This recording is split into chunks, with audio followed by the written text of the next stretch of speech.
संदीप शर्मा कह रहे हैं, गुरुजी किसी भी काम में या किसी भी चीज़ में जो गैप होता है वो हमें उन चीज़ों को जो हम शायद लगातार या करते रहते हैं उसको हमारे अंदर इम्बाइब करने में मदद करता है। कुछ कहें संदीप, गैप तो ज़रूरी ही है ना, सक्रियता और विश्राम जरूरी है। ज़िंदगी तो ऐसी ही है, गैप नहीं आएगा तो इम्बाइब भी नहीं होंगी चीज़ें।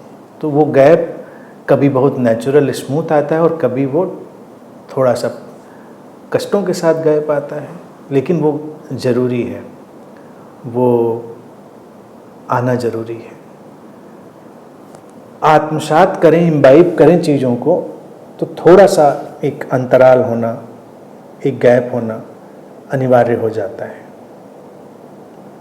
अगर हम लगातार सक्रिय रहेंगे तो एक दिन हमारी सारी सक्रियता खत्म हो जाएगी। सक्रियता और विश्राम, सक्रियता और विश्राम।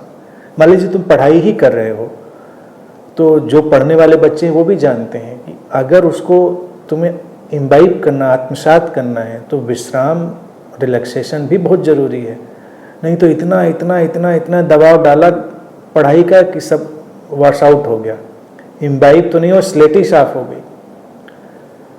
कई फिलोसोफर्स का तुमने देखा होगा, अंत जो हुआ, बड़े दार्शनिक थे, बड़े प्रतिभाशाली थे, अंत उनकी मेमोरी वॉश हो गई,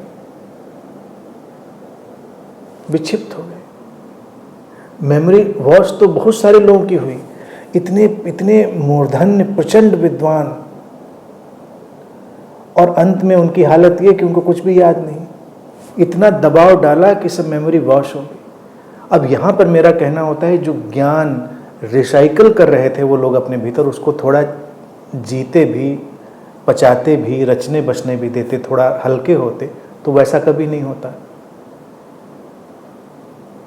वास्तविक जो संत होते हैं उनके साथ ऐसा नहीं होता है कि वो एक दिन आके पागल हो गए, विक्षिप्त हो गए, इतना ज्ञान।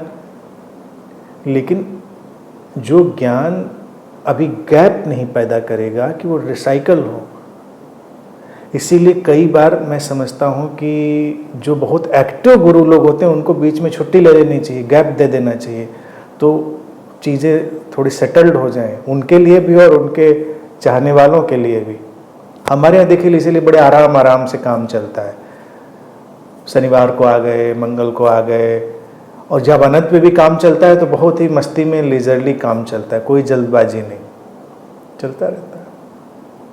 लेकिन जहाँ बिल्कुल आर्मी लेवल पर बिल्कुल परेड, सुबह शाम ट्रेन चल रही है, तो लोग ब्रेन वॉश्ड ही नहीं होते, बिल्कुल वॉश आउट हो जाते हैं, ब्लैकआउट हो जाते हैं। इम्बाइब तो करना दूर की बात है, सन्निपात में चले जाते हैं। तो सन्निपात में ना जाएं, चीज़ों को अपने अंदर रचाएं बसाएं, इसलिए हमेशा थोड़ा गैप चाहिए। खलील जिब्रान ने इस पर बहुत अच्छी अपनी बात कही थी, मेरी पसंदीदा है, मैंने उसको तमामों बार रिपीट किया है।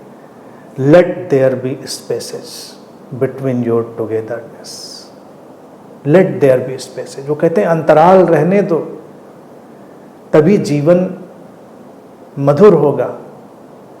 अगर सितार के तारों में अंतराल नहीं होगा तो संगीत नहीं आएगा। एक भवन खड़ा रहेगा तो उसके स्तंभों को अंतराल पर, एक गैप पे रहना पड़ेगा, नहीं तो भवन ढह जाएगा। वो कहते साथ चलो, लेकिन एक दूसरे का सहयोग करो, लेकिन एक ही टुकड़े से मत खाओ, थोड़ा अंतराल रखो। Let there be spaces.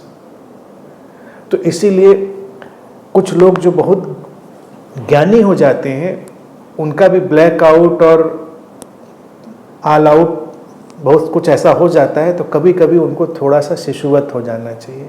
अज्ञानी बहुत ज्ञानी है तो थोड़ी देर के लिए 24 घंटे में कुछ वक्त ऐसा बिताना चाहिए जब ज्ञान का कोई लेना देना नहीं तो कुछ इतने घनघोर ज्ञानी होते हैं कि उनसे सामान्य बात भी करो वो तो ज्ञान ही उनके मुंह से निकलेगा।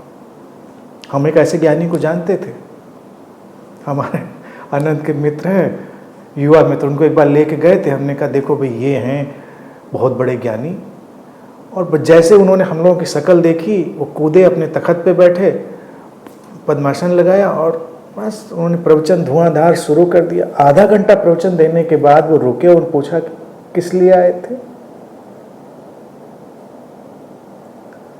तो हमने मित्र से कहा कि देखा ज्ञान। उन्होंने कहा कि आप क्षमा करिए, ऐसा ज्ञान हमको नहीं चाहिए। उन्होंने जब सांस ली आधे घंटे बाद, तो हम लोग बोल पाए कि हम लोग आए किस लिए थे। इतना ज्ञान भरा है। कोई आदमी आए तो आराम से पूछ भी नहीं सकते कि भाई कैसे क्या, पूछ दो और जीवन कैसा है और कैसी तबीयत कैसी है। क्या तबीयत, क्षणभंगुर जीवन, ये शरीर पंच तत्वों का खेला। सामान्य बात पूछी नहीं कि प्रवचन शुरू। ऐसे ज्ञानी लोग जो होते हैं ना, उनका अंत वही वाला होता है जो संदीप तुमने लिखा है। कभी कभी थोड़ा सहज रहिए, रिलैक्स रहिए, आराम से हंसिए, बोलिए, अपने ज्ञान पर भी हंसिए। और जब तुम अपने ज्ञान पर भी हंस सकते हो तभी तुम सच्चे ज्ञानी होते हो, अन्यथा नहीं। तो अपने ज्ञान को भी बहुत गंभीरता से मत लो। और ये तो मंत्र है ही है, इसको हमेशा याद रखो, लेट देयर बी स्पेसेस। हाँ, लिखा है संदीप ने कि कोरोना भी शायद वो गैप ही है। यस, वो गैप लाने के लिए है, लेकिन हम उठापटक कर रहे हैं, उठापटक। जैसे देखिए घर में आप कोरू को एक उदाहरण से देखिए तो आपको समझ में आएगा। घर में एक छिपकली आ जाए,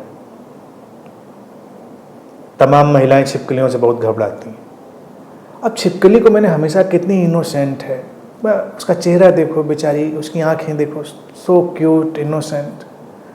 अब वो आ जाए, लोग बिल्कुल अफरा तफरी घर में तांडव कर देते हैं। ये कुर्सी इधर फेंकी, उधर फेंकी, झाड़ू चप्पल लेके उसको मारने दौड़ा। वो भाग रही, इधर से भाग रही, उधर से भाग रही, जान बचाने के लिए। अब अगर कल्पना करो कि वो तुम्हें को नुकसान भी पहुंचाए उस कंडीशन में, तो क्या हर्ज है। तुमने उसकी शांतिपूर्ण जिंदगी में इतना उपद्रव काट दिया। और ये तुमको नहीं पता, ये रिसर्च करके देख लेना, बहुत सारी छिपकलियां हार्ट फेल होकर मरती हैं, क्योंकि तुम इतनी जोर जोर से चिल्लाते हो, उनका हार्ट फेल हो जाता है। तुम्हारा तो होता है कि नहीं होता है पता नहीं, उनका हो जाता है। वो बेचारी अपने बिल में जाती है, उनका दम निकल जाता है।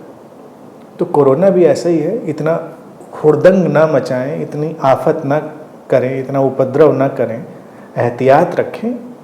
और जैसे छिपकली आके आराम से अपना काम करके चली जाती है, कुछ कीड़े मकोड़े खा के, ऐसे ही कोरू भी अपना थोड़ा बहुत काम करके चला जाएगा, ज़्यादा नुकसान नहीं करेगा। ज़्यादा उठापटक करेंगे, ज़्यादा तांडव करेंगे तो वो घबराहट में ज़्यादा देर रुक जाएगा। जाना उसको था 2 दिन में, और घबरा के वो बेचारा 20 दिन और रुक जाएगा, क्योंकि फिर वो इतना कंफ्यूज हो जाएगा कि उसको रास्ता ही नहीं मिलेगा कि जाए किधर से।